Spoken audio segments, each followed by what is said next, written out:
साल से उनकी तनख्वाहें अगर देखी जाएँ तो 20-25-30 हज़ार रुपया हो सकती हैं। लेकिन जो नया मुलाज़म आता है, इमरान खान साहब के दौर में भी फ़ौजदारी केस काफ़ी सारे लोगों पे हो चुके हैं और उनको सज़ाएँ भी मिली हैं। और इलेक्शन 6 माह आगे चले जाएंगे और ये जो मुद्दत है मज़ीद आगे बढ़ जाएगी, क्योंकि 6 माह के बाद फिर 3 कुर्बानियों बड़ा खून देने के बाद बना है। इस मुल्क की कुर्बानी में ना तो हमारा खून है, ना में इंडिया के बॉर्डर पे बलूचिस्तान वाली साइड पे कहीं ना कहीं अगर कोई मरता है तो वो जी। तो अस्सलाम वालेकुम नाज़रीन, JJTV के प्लेटफॉर्म से मैं आपका अपना भाई सोनू सुल्तान आपकी खिदमत में हाज़िर हूँ। नाज़रीन, जैसा कि आप जानते हैं कि रोज़ बरोज़ बढ़ती हुई बिगड़ती हुई जो सियासत की इस वक्त सूरत हाल है वो सभी की नज़र कह लें कि इस वक्त इलेक्शन के ऊपर है। जिस तरह के कह लें कि इस वक्त की कह लें कि यूथ है, बूढ़े हैं, बुज़ुर्ग हैं, औरतें हैं, जो इलेक्शन में सियासत में लोग दिलचस्पी रखते हैं, उनको फ़िक्र है कि इलेक्शन कब होंगे, चाहे वो अपोजिशन के साथ हो, चाहे वो PTI के साथ हो, चाहे वो इमरान खान साहब के साथ हो। हत्ता ही कोशिश है सब की कि उनकी कोशिश है कि ये जानना चाहते हैं कि इलेक्शन कब होंगे। आज हम इसी चीज़ के ऊपर हम आपसे बात करेंगे, इलेक्शन कब, क्यों और कैसे होंगे। आज जैसा कि मौलाना फजल रहमान साहब का और अपोजिशन जो उनका कह लें कि एक बयान आया, अपोजिशन का हमेशा ये कोशिश होती है कि इलेक्शन जल्द से जल्द हों, जैसे कि इमरान खान साहब की कोशिश है कि इलेक्शन जल्द से जल्द हों।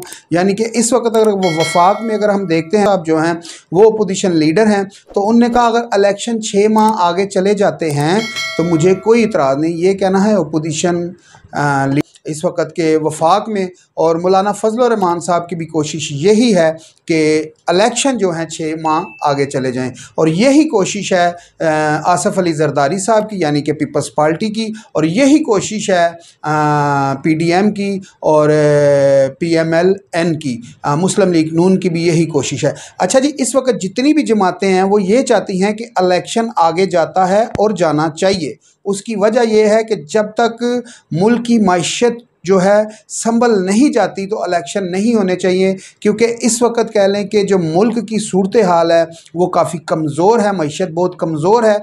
मईशत को मजबूत करके इलेक्शन फिर करवाए जाएं, क्योंकि इस बजट में जैसे कि आपने देखा कि 42 अरब रुपया हुकूमत ने बजट में रख दिया है इलेक्शन के लिए, लेकिन इसके साथ साथ अगर आप देखा जाए 25 से 35% स्केल के हिसाब से जो सरकारी कह लें कि मुलाजमीन हैं उनकी तनख्वाहें बढ़ा दी गई हैं, और जो प्राइवेट मुलाजिम है, मज़दूर तबका है, गवर्नमेंट ने ऐलान किया कम से कम जो उजरत है, जो महीने पे काम करता है, उसकी जो तनख्वाह है वो 32 से 35 हज़ार रुपया होनी चाहिए। ये तो मुझे लगता है कोई भी नहीं करेगा। आप किसी भी दुकानों पे चले जाएं, सेल्समैन 10, 15, 20 हज़ार रुपये लगे हुए हैं। और जो हम जाते हैं जैसे कि शोरूमों पे अगर आप देखें जाके, जो टायर धोने वाले बच्चे हैं उनकी तनख्वाहें 10 से 12 हज़ार रुपया है, और ये 30-32 हज़ार रुपया कौन करेगा इस महंगाई की सूरत हाल में। अच्छा जी, जिनके पास तो मुलाजिम पुराने लगे हुए हैं 30-30, 35-35, 25-25 साल से, उनकी तो तनख्वाहें अगर देखी जाएँ तो 20-25-30 हज़ार रुपया हो सकती हैं। लेकिन जो नया मुलाजिम आता है उसकी तनख्वाह क्या होती है? 12, 15, 20, 12, 15, 20, 18 तक होती है, 20 भी बहुत कम होते हैं। अच्छा जी, यहाँ पर जो इस वक्त मौजूदा सूरत हाल है हुकूमत की और कह लें कि अपोजिशन यानी कि PDM, पूरी PDM की जो 11 जमातों का कह लें कि इस वक्त मुल्क में हुकूमत कर रही हैं, और इनकी कोशिश ये है कि जब तक मईशत नहीं संभलती इलेक्शन ना करवाए जाएँ। 6 महीने आइनी तरीके से हम आगे बढ़ा सकते हैं और इस 6 महीने को आगे बढ़ा दिया जाए। तो मकसद ये है यहाँ पर बात करने का कि ये 6 महीने क्यों बढ़ाना चाहते हैं, उसकी आखिर वजह क्या है। उसकी वजह यह है कि जिस तरह आपने देखा होगा कुछ ही दिन पहले इंफॉर्मेशन कोर कमांडर के हवाले से एक मीटिंग हुई, और उसमें यह तय किया गया था कि जो लोग भी 9 मई के वाक़या में कह लें कि मुलव्वस हैं उनको गिरफ़्तार किया जाएगा। अच्छा जी, उसमें तो जो जो लोग मुलव्वस थे, जिन जिन लोगों ने अटैक किया, वो तो वीडियो के ज़रिए से सामने आ गए, वो गिरफ़्तार भी हो गए। हर रोज़ हमें ये नई खबर मिलती है कि आज पिंडी से फ़लाना राजा पकड़ा गया है। अच्छा जी, लाहौर से कोर कमांडर के हमला करने पे फ़लाना भट्ट पकड़ा गया है। अच्छा जी, हमने वहाँ से पिशावर से फ़लाना खान पकड़ लिया है। अच्छा, ये तो वो लोग हैं जिन लोगों ने हमला किया और जो उस वक़्त मौके पे मौजूद थे। अच्छा, अब यहाँ पर जो इन्फॉर्मेशन कोर कमांडर की कह लें कि मीटिंग हुई, उसमें ये कहा गया कि जो इसके मास्टरमाइंड थे उनको भी पकड़ा जाएगा। अच्छा, उसके मास्टरमाइंड कौन है? उसके मेन तो कह लें कि जो इल्ज़ामात आ रहा है वो इमरान खान साहब के ऊपर आ रहा है कि इमरान खान साहब इसके पीछे मास्टरमाइंड थे, क्योंकि इमरान खान साहब ने लोगों के जहनों में ये भर दिया था कि ये जो फ़ौज है, ये जो पुलिस है, ये जो अदारे हैं, ये अवाम के गुलाम हैं, ये नौकर हैं, ये तनख्वाहें लेते हैं। ये अवाम को इतनी राय इमरान खान साहब ने इतनी कह लें कि उनको उनके जहनों में भर दिया था कि ये आपके मुलाजिम हैं, ना कि ये आपके सरों पे बैठने वाले कोई ऐसे वैसे लोग हैं। जबकि मैं ये बता दूं अवाम को, यहाँ पर ये बताना चाहता हूँ कि जब भी बॉर्डरों पे हमारी हिफाजत के लिए कोई मरता है तो एक फ़ौजी मरता है, ना कि कोई सियासतदान मरता है। बहरहाल चलेंगे आगे और इसी चीज़ को हम लेते हुए आगे चलेंगे कि जितने भी लोग पकड़े गए जनाब, तो वो कौन लोग थे जिन लोगों ने मौके के ऊपर हमला किया, कोर कमांडर, रेडियो स्टेशन और GHQ पे हमला किया। ये सब वो लोग पकड़े जा रहे हैं दिन ब दिन, और हज़ारों की तादाद में कह लें कि PTI के कारकुन भी पकड़े हुए हैं। अच्छा, उसमें यह कहा जा रहा था PTI की तरफ से कि ये हमारे कारकुन PTI के नहीं हैं। उसमें उन लोगों के लिए भी लम्हा फ़िक्रिया है जो अंदर हैं, और उनके जो माँ बाप हैं वो बाहर है जो उनके लिए परेशान हैं। अच्छा, उनमें ये है कि उनके लिए तो उनके ऊपर एक मुसीबतों का पहाड़ टूट पड़ा। जिस PTI के लिए इन लोगों ने गिरफ्तारियां दी, जलाओ गिराओ किया, और वो लोगों का जो चेयरमैन है, जो PTI का चेयरमैन इमरान खान, वो कहता है ये मेरे लोग है ही नहीं। अच्छा जी, जो अंदर हैं अब वो किधर जाएंगे? अच्छा जी, बात करेंगे आगे कि जो इन्फॉर्मेशन कोर कमांडर मीटिंग में कहा गया, उसमें ये कहा गया कि इसके जो पीछे मास्टरमाइंड लोग थे उनको भी अरेस्ट किया जाएगा। उस पे पहला नंबर आ रहा है इमरान खान साहब का, और दीगर काफ़ी सारे लोग हैं जो PTI में मौजूद थे उस वक़्त, जैसे डॉक्टर समीना हैं लाहौर से, डॉक्टर समीना इस तरह गालबन उनका नाम है, और कह लें कि फिर एजाज़ चौधरी साहब हैं, उसमें फ़वाद चौधरी साहब का भी नाम आ रहा है। अच्छा जी, उसमें कह लें कि असद उमर साहब का मेरा ख्याल अभी नाम नहीं आया, ना ही उनकी कोई ऐसी ऑडियो है। कि जितने भी लोग गिरफ़्तार हुए वो तो कह लें कि एक लोकल घरेलू लोग थे, ना कि वो सियासतदान थे, ना वो MP MNA थे जिनकी गिरफ़्तारियाँ हुई। ये तो कह लें कि वर्कर थे, गली मोहल्ले में जो बैठते थे, किसी को पार्टी का, किसी को क्या, किसी को क्या, किसी को यूथ का सदर बनाया हुआ था, इस तरह यानी कि छोटे मोटे ओहदे थे इन लोगों के पास। और जो कुछ लोग ऐसे थे जो ऐसे ही शौकिया चोरी भी उनने की, जो माल भी उठाया, कोर कमांडर से देखा जो लड़का मोर लेके जा रहा था, कोई फ्रिज लेके जा रहा था, कोई क्या कोई क्या। खैर, उन लोगों के ऊपर भी काफ़ी एक्शन हो चुका है। तो बात करेंगे हम कि इलेक्शन क्यों और कब और कैसे होंगे। इलेक्शन जनाब आपके तब होंगे क्योंकि ये जितनी भी इस वक्त PDM की कोशिश है वो ये है कि जब तक इमरान खान साहब गिरफ़्तार नहीं होते इलेक्शन नहीं होंगे। उसकी वजह यह है कि जो फ़ैसला किया गया इन्फॉर्मेशन कोर कमांडर की कमेटी में वो ये था कि जितने भी अब केस हैं वो फ़ौजदारी एक्ट के साथ चलाए जाएंगे, वो फ़ौजदारी मुकदमे होंगे। क्योंकि ये जो फ़ौजदारी के हवाले से इस वक्त बात की जा रही है कि फ़ौजदारी मुकदमात नहीं होने चाहिए, तो ये कह लें कि इमरान खान साहब के दौर में भी फ़ौजदारी केस काफ़ी सारे लोगों पे हो चुके हैं और उनको सज़ाएं भी मिली हैं। और इसी तरह अब कह लें कि इमरान खान साहब के ऊपर जो केस होने जा रहा है मुराद सईद पे होगा, उसमें लगता है कि शेख रशीद साहब भी आएंगे, उसमें लगता है कि काफ़ी सारे लोग आएंगे। एजाज़ चौधरी साहब के भी काफ़ी सारे शवाहिद मिल चुके हैं, डॉक्टर समीना साहबा के भी काफ़ी कह लें कि शवाहिद मिल चुके हैं। और जैसा कि आपको मालूम है कि डॉक्टर समीना राशिद को रिहाई मिलने के बाद दोबारा गिरफ़्तार कर लिया गया था और उनको अदालत में पेश किया गया, फिर उनका कह लें कि जिस्मानी रिमांड मांगा गया, रिमांड मिल भी गया। अच्छा जी, यहाँ पर जो सारी बातों का कह लें कि निचोड़ आकर निकलता है, चीचू का मुरब्बा जहाँ पर आकर बनता है वो ये है, आखिरी बात ये है कि जो इमरान खान साहब को जब तक माइनस नहीं किया जाता तब तक इलेक्शन नहीं होंगे।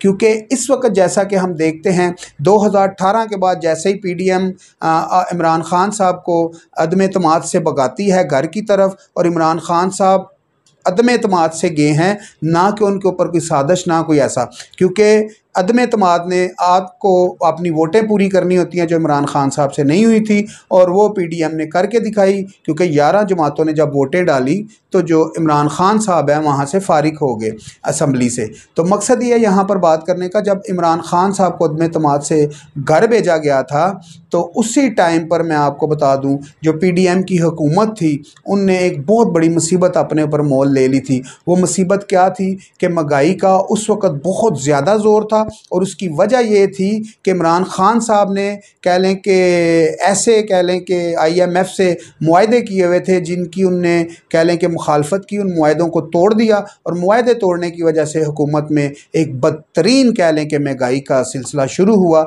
और ये जो महंगाई का सिलसिला था ये इसलिए महंगाई अरूज पे गई कि इमरान खान साहब के जो मुआहदे थे कह लें कि IMF से, वो इमरान खान साहब ने वो मुआहदे तोड़ दिए और इस मुल्क के ऊपर एक मुसीबत आ गई। वो मुसीबत क्या थी? महंगाई की शक्ल में।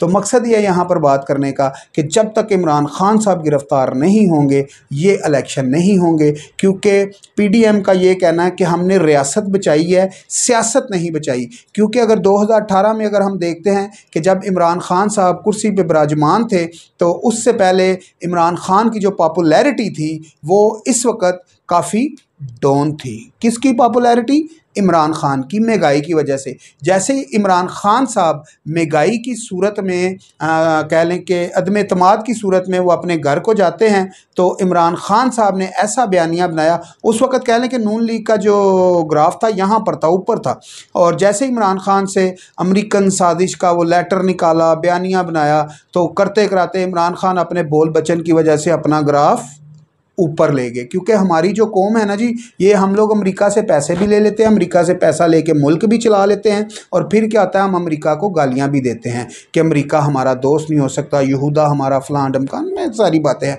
तो मकसद ये है बात करने का कि इलेक्शन कब होंगे?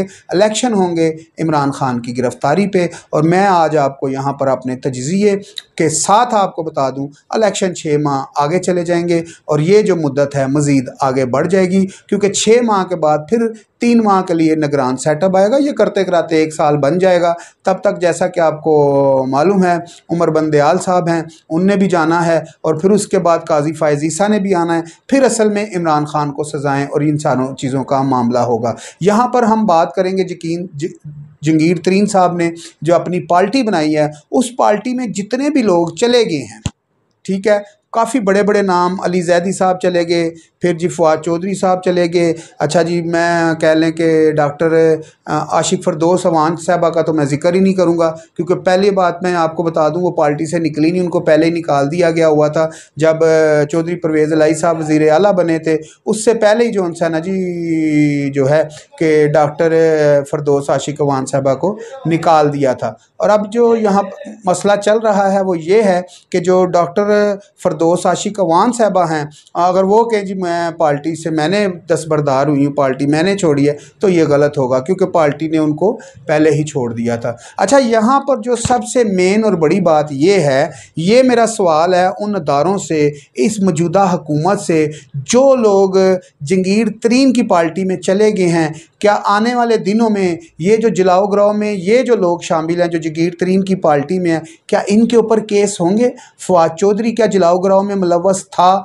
क्या उसमें जितने भी लोग गए हैं इसके जंगीर तरीन की पार्टी में, क्या ये लोग, अगर इनमें से कोई जलाओ गिराओ में शामिल होता है तो क्या हमारी एजेंसियां, हमारी हुकूमत उन लोगों को छोड़ देगी जो जंगीर तरीन की पार्टी में चले गए हैं? जिस तरह इमरान खान साहब की पार्टी में लोग शामिल हो रहे थे 2018 में, तो वो जो PTI की वॉशिंग मशीन में से जो लोग क्लीन होकर निकलते थे तो उनके सारे कह लें कि जो सबसे बड़ा डाकू और ये वो सारे मामलात उनके धुल जाते थे।